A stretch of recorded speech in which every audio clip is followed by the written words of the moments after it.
පින්නතුනි අද ධර්මදේශනාවේ මාතෘකාව හැටියට අපි සාකච්ඡා කරන්නේ මුලින් සාකච්ඡා කළ සාම ජාතකය මුල් කරගත්ත ධර්මදේශනාවේ අවසාන කොටස. සාම ජාතක කතාව මුල් කරගෙන ධර්මදේශනා 3ක් මේ වෙනකොට සිද්ධ කරලා නිමා කළා. අද එහි අවසාන කොටස තමයි මේ සාකච්ඡා කරන්න බලාපොරොත්තු වෙන්නේ.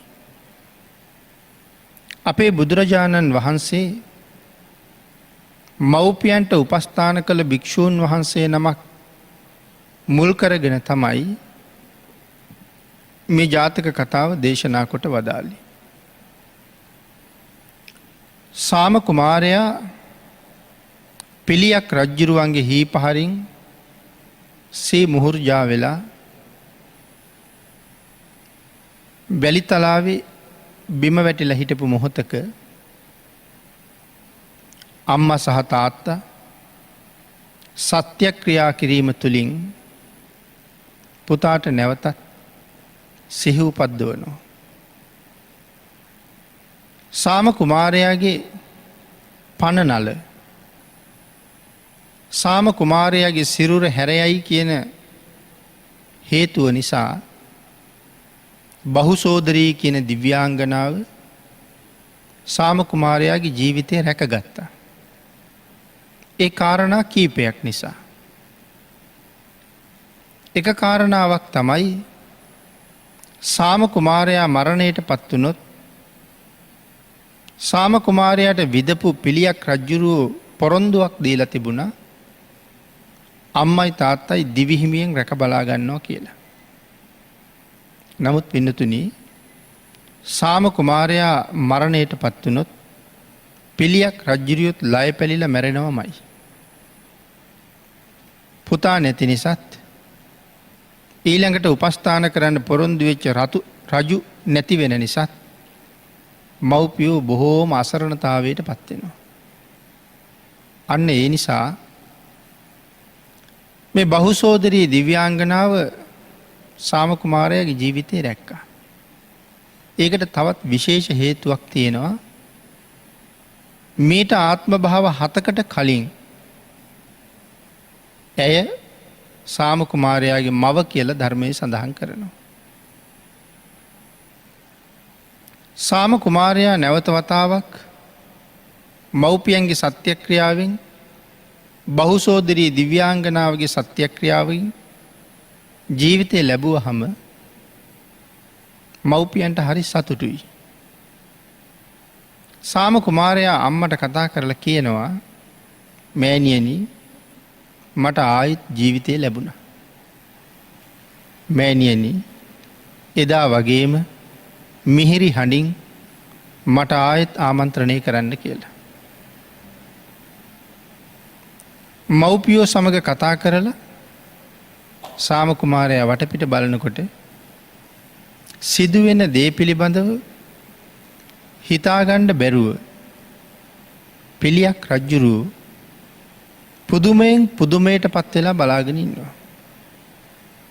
සාම කුමාරයා පිළියක් රජ්ජුරුවන්ට කතා කරලා කරුණු කාරණා සිහිපත් කළා. මව්පියෝ පිළියක් රජ්ජුරුවන්ට පළවැල වලින්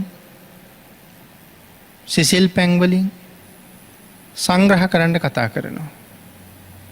පිළියක් රජ්ජුරුව කියනවා පින්වත් සාමය මට නම් මේ මොකවත් තේරෙන්නේ නැහැ. අඩුම තරමේ යා යුත්තේ කොහාටද නොයා යුත්තේ කොහාටද මට දිසා වැටහෙන්නෙත් නැහැ. කල යුත්ත මොකක්ද නොකල යුත්ත මොකක්ද කියන කාරණාව මට වැටහෙන්නෙත් නැහැ. මට මේක තේරුම් ගන්නත් බෑ.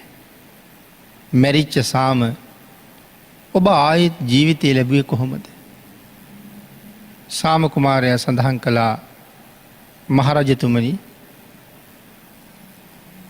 යම් කෙනෙක් මනාව සිල් ගුණ මත තමන්ගේ ජීවිතය පෝෂණය කරනවද තමන්ට ජීවිතය ලබලා දුන්න අම්මට තාත්තට හොඳින් සලකනවද? ගුණ ධර්ම දියුණු කරගෙන මෛත්‍රී විහරණයෙන් කටයුතු කරනවද? එවන් අයට දෙවියොත් බෙහෙත් කරනවා කියලා.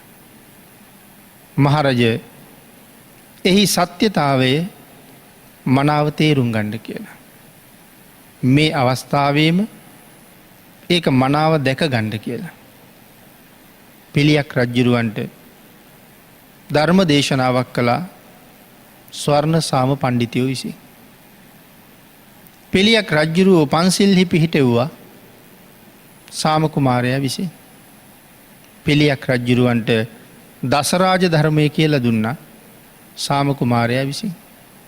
පිළියක් රජ්ජුරුව ඇහුවා පින්වත් සාමය දිව්‍ය ලෝකෙ ඉපදිලා ස්වර්ග සම්පත්තිය විඳින්ඩ මග කියල දෙන්න කියලා.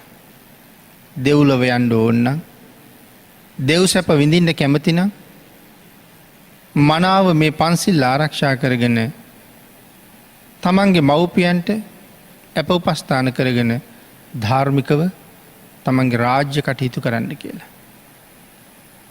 රජ්ජුරුවන්ට මතක් කළා මහරජ ඔබේ ආගමනය බොහොම වටිනවා.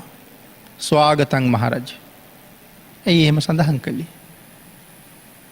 පිළියක් රජ්ජුරුවෝ සාමකුමාරයට ඊතලයකින් නොවිද්දනං මේ කරුණු එකක්වත් මෙහෙම සිද්ධ වෙන්නේ මෙහෙම සිද්ධ නොවෙන්න තිබුණ. රජ්ජුරුවෝ කරපු ක්‍රියාකාරකම නරක වුණත් ඒකින් සියලු දෙනාටම මහලුකු යහපතක් වුණා. ඒ නිසා මහරජ ඔබේ ආගමනය ඉතාම වටිනවා. අපේ බුදුරජාණන් වහන්සේ මේ කරුණු ටික පැහැදිලි කරලා ජාතක ධර්ම දේශනාව නිමා කළා.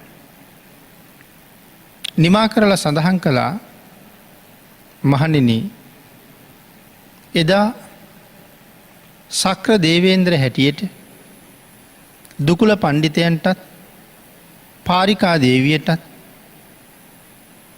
මේ හිමාලය ආශ්‍රමයක් මවල තවුස් පිරිකර ගෙනල්ල දීලා ඒ දෙන්නට උපස්ථාන කළේ සක්‍ර දේවේන්ද්‍රයන් වහන්සේ. ඒ සක්‍ර දේවේන්ද්‍රයන් වහන්සේ වෙන කවුරුවත් නෙමෙයි. එදා ශක්තිවිඳු මෙදා මගේ ශාසනයේ දිවස් ලාභීන් අතර අගතනතුර ලබාපු මේ අනුරුද්ධයන් වහන්සේ මයි කියල සඳහන් කළා.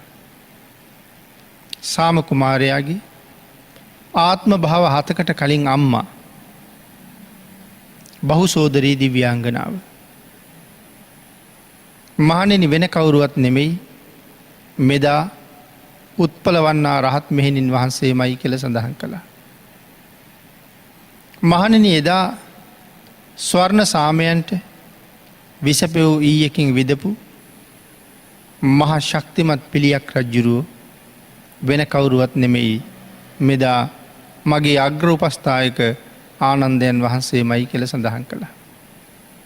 මහණෙනි එදා ස්වර්ණ සාමයන්ගේ තාත්ත වෙච්ච දුකුල පණ්ඩිතයෝ වෙන කවුරුවත් නෙමෙයි මෙදා සම්මා සම්බුද්ධ ශාසනයේ තුන්වෙනි මහා ශ්‍රාවකයා බවට පත් වුණ මහා කාශ්‍යප මහරහතන් වහන්සේ මයි කියල සඳහන් කළා. මහණෙනි එදා පාරිකා දේවිය හැටියට මට උපත ලබල දුන්න මව වෙන කවුරුවත් නෙමෙයි බද්දා කාපිලානිය මයි කියල සඳහන් කරලා ධර්ම දේශනාව නිමා කරනකොට අම්මට තාත්තට උපස්ථාන කරපු මාතු පෝෂක භික්‍ෂූන් වහන්සේ දහසක් නයින් ප්‍රතිමණ්ඩිත අති උතුම් සෝවාන් ආර්ය මාර්ගඵලය ලබාගත්ත කියලා සඳහන් කළා. එතකොට මේ උතුම් සාම ජාතකයේ මුල් කරගෙන මව්පිය උපස්ථානය පිළිබඳවයි අපේ බුදුරජාණන් වහන්සේ විශේෂයෙන් කරුණු පැහැදිලි කළේ. එහෙමනම් එදා ස්වර්ණ සාම පණ්ඩිතය වුණේ වෙන කවුරුවත් නෙමෙයි ලෞතුරා බුදුරජාණන් වහන්සේමයි. මව්පිය උපස්ථානය පිළිබඳව කරුණු දක්වලා මේ ජාතක කතාව භාග්‍යතුන් වහන්සේ දේශනා කළේ මහණෙනි මව්පියන්ට සලකනවා කියලා කියන්නේ මේ ලෝකෙ පණ්ඩිතයන්ගේ වැඩක්. ඥානවන්තයන්ගේ වැටක්. අර භික්‍ෂූන් වහසේ බොහෝසේ යගේ කළා.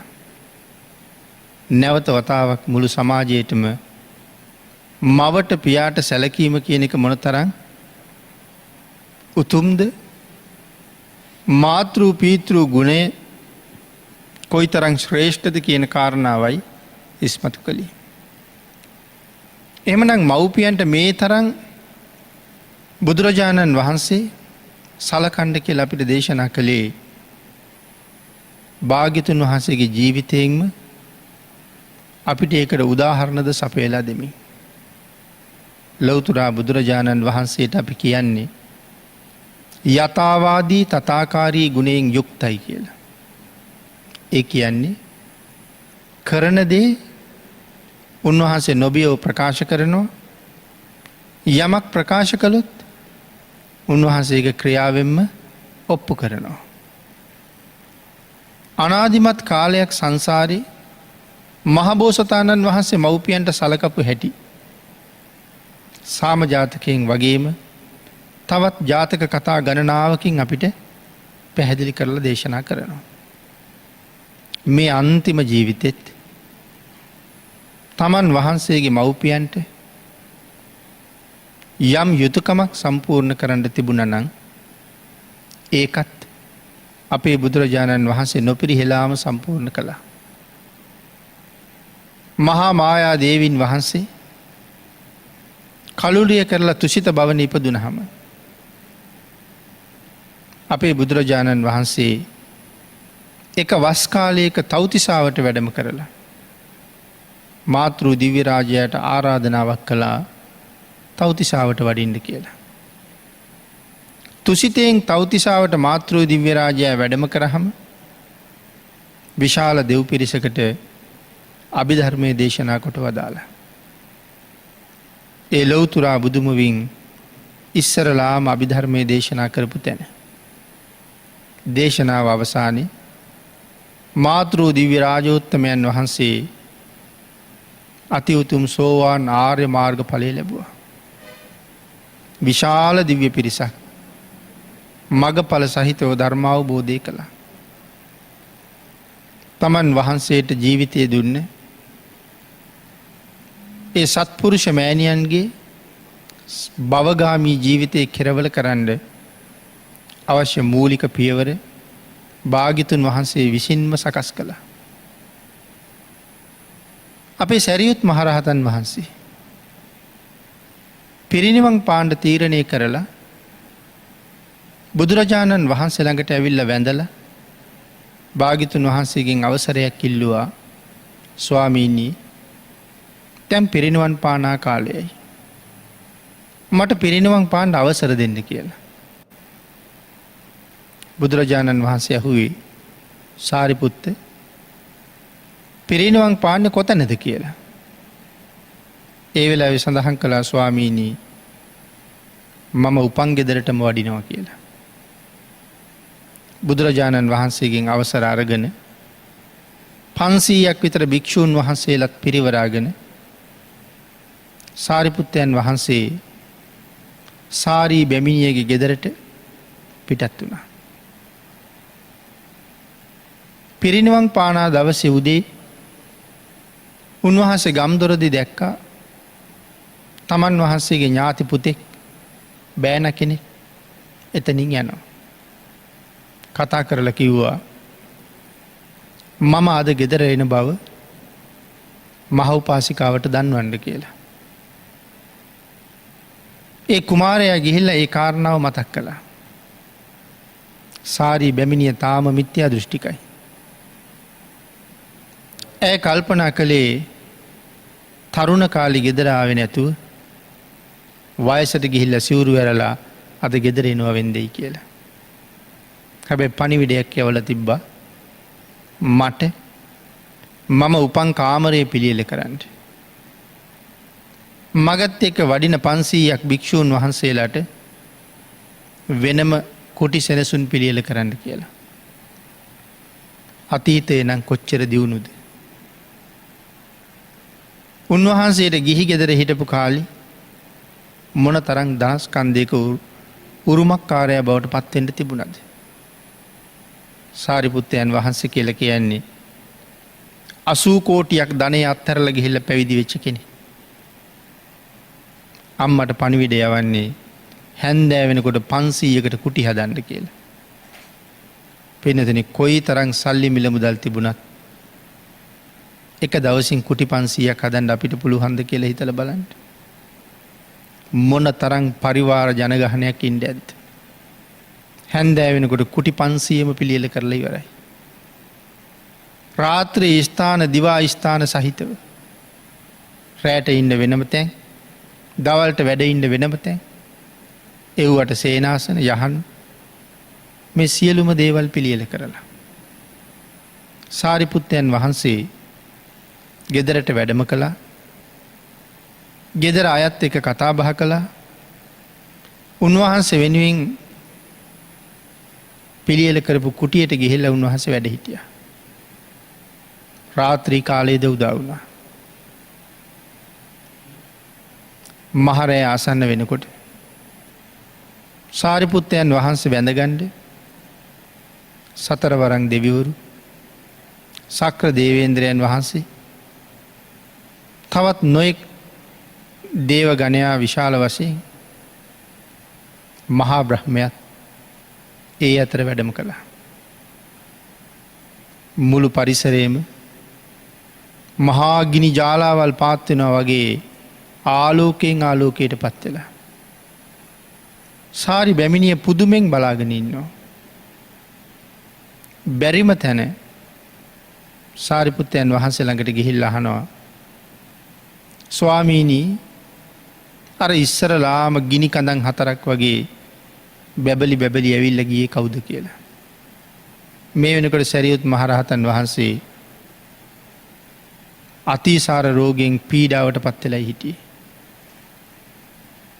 නමුත් සඳහන් කළා මෑණියනි ඒ ආවේ සතරවරන් දෙවියෝ කියලා. ඒ වෙලාවේ තමයි ඇහුවේ මගේ පුතා සතරවරන් දෙවියන්ටත් වඩා උතුම්ද කියලා. සාරිපුත්තයන් වහන්සේ පුදුමාකාර නිහතමානී ගුණයක් තිබුණ කෙනෙක්. අම්මට සඳහන් කළේ නෑ ඔව්. ඒ අය මගේ අතවැසියෝ වගේ කියලා එහෙම ප්‍රකාශ කළේ නෑ. මෑණියනි මගේ ගුරුදේවයන් වහන්සේ ළඟ ඒ අය ඊටාම පහත් අය. මගේ ගුරුදේවයන් වහන්සේ ඊට වඩා බොහොම උතුම්. ඊළඟට ආවේ සක්‍ර දේවේන්ද්‍රයන්. ඊළඟට ආවේ කවුද කියලා ඇහුවා. සඳහන් කළා මෑණියනි මෙතෙක් කල් ඔබ බොහොම ශ්‍රද්ධාවෙන් අදහමින් බොහොම ශ්‍රද්ධාවෙන් ගරු කරමින් ඔබ විශ්වාස කරපු අදහපු මහා බ්‍රහ්මයා ඇවිල්ලා ගියේ කියලා. ඒ තවත් පුදුමයට පත් වුණා. ජීවිත කාලයක් මම වන්දනා කරපු මහා බ්‍රහ්මයා අද මගේ පුතා ළඟ ඇවිල්ලා දන ගහලා යනවා. ආන් ඒ වෙලාවේ සරියුත් මහරහතන් වහන්සේ තමන්ගේ මවට ධර්ම දේශනාවක් කළා. මේක තමයි අම්මට බණ කියන්න හොඳම වෙලාව කියලා කල්පනා කළා. ධර්ම දේශනාව ඉවර වෙනකොට සාරි බැමිණිය අහනවා සාරිපුත්තයන් වහන්සේ මේ තරම් අමා දහමක් මීට කලින් මට පෙව්වේ නැත්තේ ඇයි කියලා. මේ දහමින් මීට කලින් මට සංග්‍රහ කළේ නැත්තේ ඇයි කියලා. සරියුත් මහරහතන් වහන්සේ කල්පනා කළා මට ජීවිතය දුන්න මවට මට ගෙවන්න කිසියම් ණයක් තිබුණා නම් එහෙම නැත්නම් ඇය මට පවාපු කිරිවලට මම ගෙවන්න කිසියම් මිලක් තිබුණා නම් මහ උපාසිකගේ කිරිමිල ගෙවිලා ඉවරයි කියලා. භාග්‍යතුන් වහන්සේ දේශනා කළා මව්පියෝ පිළිබඳව කරුණු දක්වනකොට අම්මට තාත්තට කවදාවත් සලකලා ඉවර කරන්න බෑ මේ ලෝකේ. මේ මුළු මහ පොළොව තලයේම බෙර ඇසක් වගේ සමතලා කරලා සත්‍රුවන් වලින් පුරවලා අම්මයි තාත්තයි ඒ මත අභිෂේක කළත් අම්මගින් බීපු කිරි බින්දුවක ණයගෙ වෙන්නේ. තාත්තා හලාපු දාඩිය කඳුලක ණයගෙ වෙන්නේ. නමුත් යම් දරුවෙකුට පුළුවන් නම් සිල් ගන්නේ නැති මව්පියෝ සිල් ගන්න අය බවට පත් කරන්න. දන් දෙන්නේ නැති මසුරු දෙමව්පියෝ දන් දෙන්න උන් බවට පත් කරන්න. ගුණ පුරන් නැති මව්පියෝ ගුණ ඇති අය බවට පත් කරන්න. යම් දරුවෙකුට පුළුවන් නම් ආන් ඒ දරුවා මව්පියන් අයෙන් නිදහස් වෙන්න සුදුසුයි කියලා. එනම් සාරිපුත්තයන් වහන්සේ සඳහන් කරනවා මහා උපාසිකාවට තිබුණා නම් යම් කිරිමිලක් මං ඒක අද ගෙවලා ඉවරයි කියලා. මොකද මේ අමාව මෙතෙක් කල් මට පෙව්වේ නැත්තේ ඇයි කියලා අහනකොට මව සෝවාන් වෙලා බෝසාරිපුත්තයන් වහන්සේ දන්නවා. එනම් මේ අති උතුම් බුද්ධ පුත්‍රයන් වහන්සේලාත් තමන්ගේ මව්පියන් පිළිබඳව පිළිපදින යම් ක්‍රමයක් තිබුණා නම් ඒ ක්‍රමයේ විදිහටම පිළිපැද්දා. අපේ බුදුරජාණන් වහන්සේ සුද්ධෝදන මහරජුරුවන්ගේ අවසාන අවස්ථාවේ එතෙන්ට වැඩම කරලා ධර්ම දේශනාවක් කරාම සුද්ධෝදන මහරජුරුව රහත් වුණා. රහත් වෙලා පිරිනිවන් පෑවා. තාත්තා වෙනුවෙන් කළ යුතු යමක් තිබුණා නම් ඒ දේත් කරලා ඉවර කළා. මහා මායා දේවින් වහන්සේගේ සමුගැනීමෙන් පස්සේ උන්වහන්සේ හදලා වඩලා පෝෂණය කරපු මහා ප්‍රජාපති ගෝතමින් වහන්සේ වෙනුවෙන් කළ යුතු යමක් තිබුණා නම් ඒ කාරණාවත් මැනවින්ම සම්පූර්ණ කළා. ප්‍රජාපති ගෝතමින් වහන්සේටත් සංසාර සාගරයෙන් එතර යන්න මනාව පාර පෙන්නලා තිබුණා. ඒ පාර දිගේම ඇය සංසාරයෙන් එතරටම යන්න ගියා. එහෙනම් තමන්ගේ මව්පියන්ට සලකන එක, මව්පියෝ සංසාරයෙන් නිදහස් කරන එක බුදුරජාණන් වහන්සේත් කරපු ශ්‍රේෂ්ඨ ක්‍රියාවක්. ඒකයි සඳහන් කළේ ඒක පණ්ඩිතයන්ගේ වංශයට අයිති වැඩක් කියලා මව්පියන්ට සලකන එක. මෙහෙම සඳහන් කරලා භාග්‍යවතුන් වහන්සේ තව බොහෝ කරුණු දේශනා කළා. මව්පියන්ගේ ගුණය භාග්‍යවතුන් වහන්සේ හැම කෙනෙකුටම මැනවින් දේශනා කොට වදාළා. දිවි තිබෙන තුරු අත් නොහැරිය යුතු සත්පුරුෂයෝ හැටියට දේශනා කළා. අපිට ජීවිතය දුන්න නිසා. අබුද්ධෝත්පාද කාලයක ඔබට මට ලැබුණ මේ ශ්‍රේෂ්ඨ ජීවිතය අපිට මේ සංසාරයෙන් එතරට යන්නම මෙහෙවන්නත් පුළුවන්. එහෙම නැත්තම් දුගතියක නොයා සුගතියකට යන්න මෙහෙවන්නත් පුළුවන්. ත්‍රි හේතුක ප්‍රතිසන්දියකින් මාර්ගඵල අධිගමනය කරලා සදහටම සංසාරයෙන් එතර යන්න බැරි වුණත් මනාව ධර්මය ඉගෙනගෙන මෙහෙන් චුත වෙනකොට දිව්‍ය ලෝකවල උප්පත්තිය ලැබලා දෙව්ලොවදී ධර්මාවබෝධය ලැබලා මගඵල ලබන ක්‍රමයක් සෝතානුදත සූත්‍රයෙන් බුදුරජාණන් වහන්සේ වෙනමත් දේශනා කොට වදාළා. එහෙමනම් පින්නතුනි මේ කරුණු කාරණා සියල්ලම සම්පූර්ණ කරගන්න අපිට ජීවිතය අවශ්‍යයි. ඒක දුන්නේ අම්මා සහ තාත්තා. අන්න ඒකට ණය ගෙවන්න කොහොමත් බැරි බවයි පෙර උදාහරණයෙන් අපිට පැහැදිලි වෙන්නේ. මව්පියන්ගේ අසීමාන්තික ගුණය දේශනා කරපු බුදුරජාණන් වහන්සේ එවන් ගුණවත් මව්පියන්ට එරෙහිව යමෙක් කටයුතු කරනවා නම් ඒ අයට එහි පහත් විපාක කොහොම ලැබෙනවද කියන කාරණාවත් නොයෙක් උදාහරණ සහිතව දේශනා කළා. පින්නතුනි අපේ ශාසනයේ උත්තර කියලා සාමණේරයන් වහන්සේ නමක් පිළිබඳව සඳහන් කළා. උත්තර සාමණේරයන් වහන්සේ රහතන් වහන්සේ නමක් බවට පත් වුණා පස්සේ කාලේ. මේ උත්තර සාමණේරයන් වහන්සේ අපේ බුදුරජාණන් වහන්සේ ලෝකෙ පහළ වෙන්න කල්ප 30000කට කලින් විද්‍යාධරයෙක් වෙලා ඉපදිලා හිටියා. බොහෝ දේවල් කරන්න පුළුවන් අය. ඒ විද්‍යාධරය එක දවසක් අහසින් යනවා. අහසින් යනකොට හිමාල වනාන්තරයේ මහ පුදුම ආශ්චර්යමත් ආලෝකයක් විහිදෙනවා. වනාන්තරයේ ගස් කොළන් වලට මුදුනින් අහසට විසිරෙන බුද්ධ රශ්මිය හරියට නිකන් උණගස් වලින් පිරිච්ච වනාන්තරයකට ගින්දර තියහම උණකොළ දැවිලා ඒ කොළවල ගිනි අඟුරත් එක්ක උණගස් වලට උඩින් විහිදිලා රතු පාටට විහිදිලා යනකොට මුළු පළාතෙම රතු පාට ගිනි ධාරාවල් විහිදෙනවා වගේ. රාත්‍රියට වගේ බැලුවහම උණ වනාන්තරයක උඩින් නික්මෙන දුමත් එක්ක මේ ගිනි පුපුරු සහිත කොළ විසිරෙනකොට කොයිතරම් ලස්සනද. හිමාල වනාන්තරයේ වන හිසට මුදුනින් බුද්ධ රශ්මි ජාලා ඒ විදිහට විහිදෙනවා.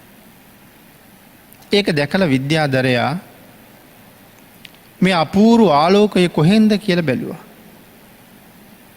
හිමාල වනාන්තරයේ විවේක තැනක වැඩ ඉන්න ලෞතුරා බුදුරජාණන් වහන්සේ නමක් දැක්කා. මේ බුදුරජාණන් වහන්සේ දැකලා ප්‍රීතියෙන් ප්‍රීතියට පත් වුණා. අනේ මේ උත්තමයන් වහන්සේට පූජා කරන්න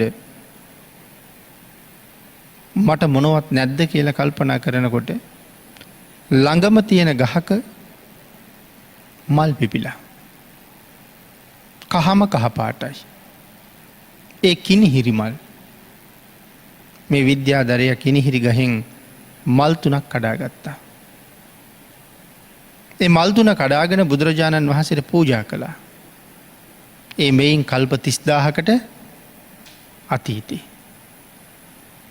බුද්ධානුභාවයත්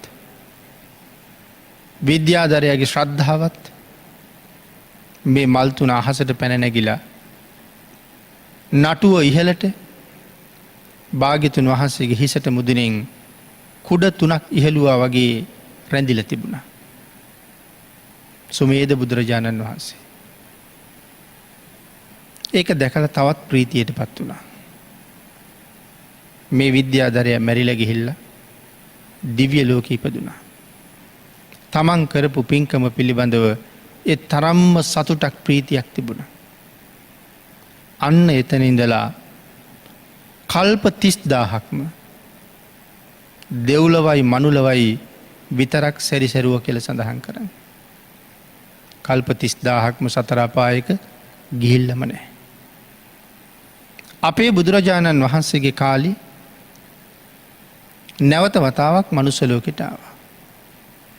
මේ කල්ප 30000න් මනුලොවට ආපු කිසිම ආත්මයක පහත් කුලයක උප්පත්තිය ලබන්නේ නැහැ. ශාස්ත්‍රීය කුලවල, බ්‍රාහ්මණ කුලවල, උසස්ම කුලවල තමයි උපදින්නේ. මේ බුද්ධාන්තරෙත් බ්‍රාහ්මණ කුලයේ උප්පත්තිය ලැබුවා. කිනිහිරි මල් පූජාවේ ආනිසංස. දෙව්ලොව කොයි තරම් සැප වින්දද මේ ජීවිතෙත් මනුලොව උපදිනකොට රන් කඳක් වගේ රත්තරම් පාටයි. ඊටාම ලස්සනයි. ක්‍රමක්‍රමයෙන් වැඩිලා දැන් තරුණ වයසේ. ඒ කාලේ රජුරුවන්ගේ එක අමාත්‍යවරයෙක් හිටියා වත්සකාර කියලා. මේ වත්සකාර ඇමතියා මේ තරුණයා දැකලා කල්පනා කළා මොහු මට ඥාති කරගත්තොත් හරි හොඳයි කියලා. ඒ නිසා යෝජනාවක් කළා මගේ දුව විවාහ කරගන්න කියලා. දැන් මේ කාලේ නම තමයි උත්තර. නමුත් මේ උත්තර තරුණයා වත්සකාර අමාත්‍යයට ප්‍රකාශ කළේ මම විවාහ ජීවිතයට කොහොමත් කැමති නෑ. ගිහි ජීවිතේ රැඳෙන්න බලාපොරොත්තුවකුත් නෑ. ඒ හින්දා ඔබේ යෝජනාවට එකඟ වෙන්න මට පුළුවන්කමකුත් නැහැ. එහෙම කියලා තරුණයා පිටත් වෙලා ගියත් වත්සකාර අමාත්‍යයා ඒකට බොහොම අමනාපෙන් තමයි හිටියේ. උත්තර තරුණයා සැරියුත් මහරහතන් වහන්සේ ළඟට ගිහිල්ලා පැවිදි වුණා. පැවිදි වෙලා උන්වහන්සේ ළඟ ශාසනික වත්පිළිවෙත් සම්පූර්ණ කරන කාලේ එක දවසක් සැරියුත් මහරහතන් වහන්සේ අසනීප වෙලා ස්වාමීනී මොනවාගේ බෙහෙතක් තිබුණොත් හොඳයිද කියලා ඇහුවා. සාරිපුත්තයන් වහන්සේ අවශ්‍ය බෙහෙත් ගැන සිහිපත් කරාම හිමිදිරි පාන්දරම පාත්‍රයත් අරගෙන උන්වහන්සේට බෙහෙත් හොයන්න පිටත් වුණා. හිරු උදා වෙලා එළිය වැටෙනකොට උන්වහන්සේ වෑකන්දක් වගේ තැනක පාත්‍රයේ තියලා වතුරට බැහැලා මුහුණකට සෝදගත්තා. එදා රාත්‍රී නගරයේ හොරු ගෙවල් බිඳලා රාජපුරුෂයන්ට අහු වෙලා රාජපුරුෂයෝ හොරුන්ගේ පිටිපස්සෙන් පන්නනවා. හොරුන්ගේ අතේ සුරක්ෂිතව තිබුණා රත්තරන් පාර්සලයක්. රාජපුරුෂයොත් වේගින් පිටිපස්සෙන් එලවනවා. හොරු වේගින් දුවනවා. නමුත් රාජපුරුෂයන්ගෙන් බේරෙන්න පුළුවන් බවක් පේන්නේ.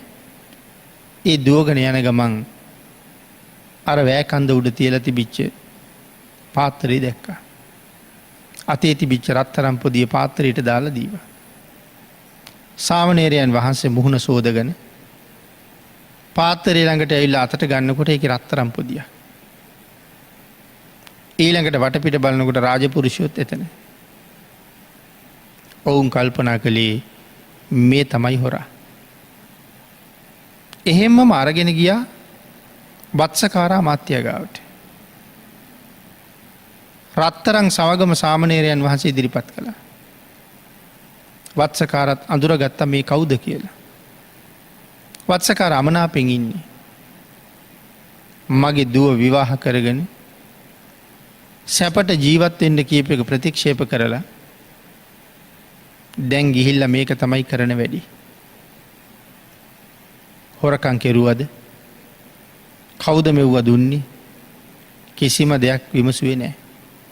රාජපුරුෂයන්ට එකම නියෝගයයි කළේ මොහු ගෙනහිල්ලා වාසල් පවුරෙන් එළියේ කොහොඹ ලීයක් උල් කරලා උල තියන්න කිව්වා.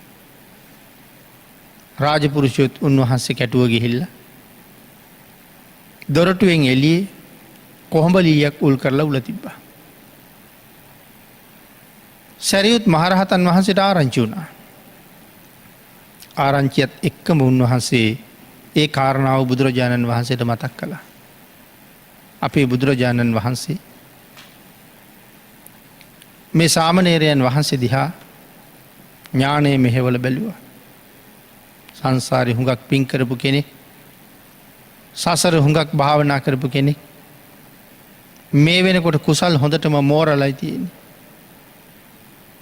වැවේ තියෙන නෙළුම් කැකුළු පිපෙන්ඩ තරම් මෝරහම පහුවදා හිරු කිරෙන වැටෙනවත් එක්කම මෝරපු කැකුළු ටික පිපෙනවා. බුදුරජාණන් වහන්සේ උල ළඟට වැඩියොත් පින මෝරලා ඉන්න සාමණේරයන් වහන්සේ අති උතුම් රහත් බවම ලබන බවත් භාග්‍යතුන් වහන්සේ දන්නවා. ආන්ගේ නිසා අප්‍රමාණ බුද්ධ ලීලාවෙන් යුක්තව භික්ෂූන් වහන්සේලත් පිරිවරාගෙන බුදුරජාණන් වහන්සේ උත්තරයන් වහන්සේ උල තියපු තැනට වඩිනවා. තැන් මේ බුද්ධ ලීලාවෙන් වඩිනව කියලා කියහම බුදුරජාණන් වහන්සේ බුද්ධ ලීලාවෙන්ම වඩිනකොට මහජනයා පාරදිගේ පිරෙනවා. ඇයි භාග්‍යතුන් වහන්සේ අද මේ පැත්තට වඩින බව ඒගොල්ලෝ කලින්ම දැනගන්නවා. ඒ දැනගන්නේ Tamanට අමුතු ඥානයක් තිබිලා නෙමෙයි. යම් නගරයකට වඩිනකොට ඒ නගරයේ දොරටුව ඉන්ද්‍රකීලයේ ළඟට සිරිපා ධාතුව තබනවත් එක්කම ඒ මුළු ප්‍රදේශයේම බුද්ධ රශ්මියෙන් නෑවෙන්න පටන් ගන්නවා. මිනිස්සුන්ගේ ඇඟේ ගස් කොළන් වල ගෙවල් වල බිත්ති වල කඳු හෙල් පරුවත වනාන්තර බුද්ධ රශ්මියෙන් ඒකාලෝක වෙන්න ගන්නවා. එතකොට මිනිස්සු දන්නවා අද මේ පැත්තට භාග්‍යතුන් වහන්සේ වඩිනවා කියලා. මිනිස්සු පැලඳගෙන ඉන්න ආභරණ ඉබේම මිහිරි හඬක් නගන්න පටන් ගන්නවා. අශ්වයෝ හේෂාරාව කරනවා. ඇත්තු කුංචනාද කරනවා. කුරුල්ලෝ කෑ ගහනවා. පරිසරයේ පුදුම නැවුම් සිරියක් ගන්නවා. මිනිස්සු දන්නවා බුදුරජාණන් වහන්සේ වඩිනවා. සැවැත් නුවරට රජගහ නුවරට වඩිනකොට 18 කෝටියක් ජනගහනය බුදුන් පුදන්න යමක් නැතුව අතේ නැතුව තමන්ගේ ගෙවල් වලින් එළියට බැස්සේ නැහැ කියලා සඳහන් කරන්නේ. ආන් ඒ නිසා මේ විදිහට වඩිනවා නම් යම් තැනක ලක්ෂ ගණන් භාග්‍යතුන් වහන්සේ දකින්න වඳින්න පෙරමගට එනවා. එදත් බුදුරජාණන් වහන්සේ එහෙම්මමයි වඩින්නේ. ලක්ෂ ගණන් මිනිස්සු පෙළහැදිලා. සාදුකාර හඬ මුළු පළාතම දෝංකාර දෙනවා. බුදුරජාණන් වහන්සේ කෙමෙන් කෙමෙන් උත්තරයන් වහන්සේගේ උල්ල ළඟට වැඩම කළා. ළඟට වැඩම කරලා බුදුරජාණන් වහන්සේගේ ශ්‍රී හස්ත ධාතුව මොන තරම්නම් සෞම්‍ය වෙන්න ඇද්ද සඳහන් කරනවා. බුදුරජාණන් වහන්සේගේ ඇඟිලිවල නිය ධාතු වලින් නික්මෙන රශ්මිය මණික් කොලාලෝකය වගේ කියලා. ස්වර්ණ වර්ණව රැස් විහිදෙන නියපොතු සහිත භාග්‍යතුන් වහන්සේගේ ශ්‍රී හස්තය උත්තර සාමණේරයන් වහන්සේගේ හිසට උඩින් භාග්‍යතුන් වහන්සේ තිබ්බා. මේ උල උඩ මොන තරම් වේදනාවක් ඇද්ද සඳහන් කරනවා. ඒ සියල්ල අමතක වෙලා හරියට අමෘතයෙන් අභිෂේක කළා වගේ කියලා. භාග්‍යතුන් වහන්සේ හිස මතින් ශීර්ෂ ධාතුව තිය ශ්‍රී හස්ත ධාතුව තියලා ආශිර්වාද කරලා මතක් කළා සාමණේරය දුකට කනගාටුවට පත් වෙන්න හේතුවක් නෙමෙයි. චෝදනාවකට ලක් වුණා හොරකම් කළා කියලා. ඒක මේ ජීවිතේ කර්මයක් කළා කියලා චෝදනාවට ලක්වීම. ඒක තමයි මේ ජීවිතේ හේතුව උල තියන්නේ. හොරකම් කිරීම. නමුත් ඒක බොරු චෝදනාවක් වුණා හොරකම් කරලා නෙමෙයි. නමුත් ඒක මේ ජීවිතේ හේතුව. ඒ හේතුව නිසායි උල තියලා තියෙන්නේ. නමුත් බුදුරජාණන් වහන්සේ මතක් කරනවා සාමණේරය මේකට පෙර හේතුවක් තියෙනවා. ඒකයි මේ කාරණාව. සියලු දෙනාගේම දැන ගැනීම උදෙසා පෙර හේතුව මතක් කළා. බොහොම පෙර ඈත සංසාරේ. පෙර ඈත සංසාරේ කියහම එහෙනම් කල්ප 30000කට වඩා එහා පැත්තේ. මොකද කල්ප 30000ක්ම දෙව්ලොවයි මනුලොවයි විතරයි උපදින්නේ. මෙහෙම කර්ම කළා නම් දෙව්ලොව යන්න හේතුවක් නැහැ 30000 ඇතුළේ. එහෙනම් ඊට පිටින් වෙන්න ඕනේ. ගම් දරුවොත් එක්ක සෙල්ලම් කරන්න ගිහිල්ලා. සෙල්ලමට කොහොඹ ලීයකින් කීරක් ගලවලා අරගෙන මැස්සෙක් අල්ලලා උල තිබ්බා. මේ සාමාන්‍යයෙන් පින පව ගැන දන්නේ නැති ළමයි කරන වැඩ. කොහොඹ කීරක් අරගෙන මැස්සෙක් උල තිබ්බා. ආන් ඒ මැස්ස උල තියපු පාපේට මේ වෙනකොට 500 වතාවක් මේ සංසාරේ කොහොඹ උලක් උඩ ඔබ උල තියලා තියෙනවා කියලා සඳහන් කළා. මේක උල තියෙන අන්තිමාත්ම භාවය. මේක ඔබේ සංසාරෙත් අන්තිම ජීවිතේ. කොහොඹ කීරක මැස්සෙක් උල තියපු එක හේතුවක්. අනිත් හේතුවත් භාග්‍යතුන් වහන්සේ දේශනා කළා. පෙර සංසාරේ දවසක අම්මත් එක්ක අමනාප වෙලා දබර කරගත්තා. එදා මේ තරුණයා කේන්තිය වැඩි හින්දා අම්මට කියනවා මට පුළුවන් වෙච්ච දවසක මං ඔබ උල තියනවා කියලා. මෙතෙන්ට බලපාපු දෙවනි කාරණාව අම්මට කියාපු වචනේ. අම්මා උල තියලා නෙමෙයි මට පුළුවන් දවසක උඹ උල තියෙනවා කිව්වා. ආන්ගේ කරුමයක් මේ ආත්ම 500ක් කොහොඹ උලක උල තියන්න හේතුනා කියලා සඳහන් කරනවා. අම්මට කියාපු කර්මය උල තියන්න හේතු වෙනවා. මැස්ස කොහොඹ උලේ තියාපු නිසා කොහොඹ උලකම උල තියෙනවා. දැන් සාමජාතකෙන් මව්පියන්ට සැලකීම ගැන කතා කළේ. මවට විරුද්ධව කරන එකම වචනය විපාක දෙනවා කියන කාරණාව අපිට මේකෙන් ප්‍රත්‍යක්ෂ වෙන්නේ නැද්ද? අශෝක මාලා පිළිබඳව කාරණාව සඳහන් කරනකොට, ස්වර්ණ තිලක ගැන කාරණාව සඳහන් කරනකොට මවට කියපු එකම වචනේ තමයි විපාක දීලා තියෙන්නේ. අශෝක මාලත් අම්මට කිව්වේ මම නෙමෙයි සැඬලි උඹ කියලා.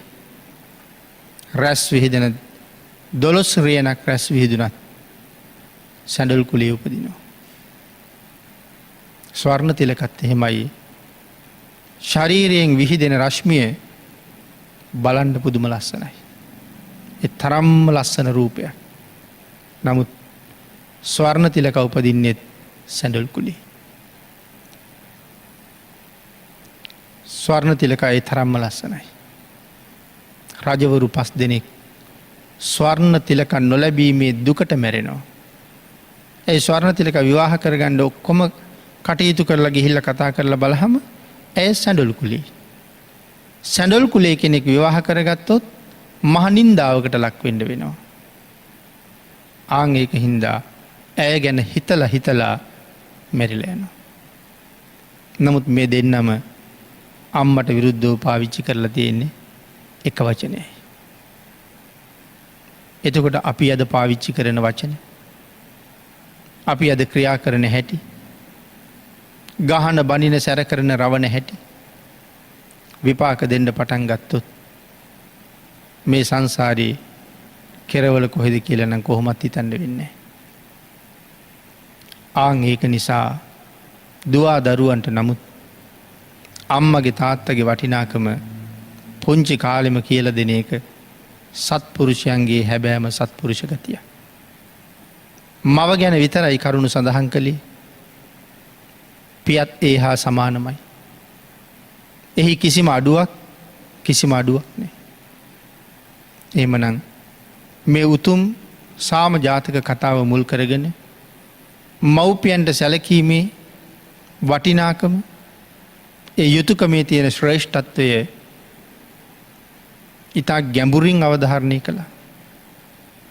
එදා අය මෙවන් කරුණු දැනගෙන මව්පියන් ළඟ පුදුම ශික්ෂණයක් ඇති කරගත්තා. මහ රජෙක් ළඟට ගියහම කොයි තරම් බයපක්ෂපාතීද අම්මා තාත්තා ළඟ හැසිරිය යුත්තේත් ඒ විදිහටම තමයි. පින්නතුනි, ධර්ම දේශනාවට තියෙන කාලයත් නිමා වෙලා තියෙන නිසා අපි ධර්ම දේශනාව මෙතනින් නිමා කරමු.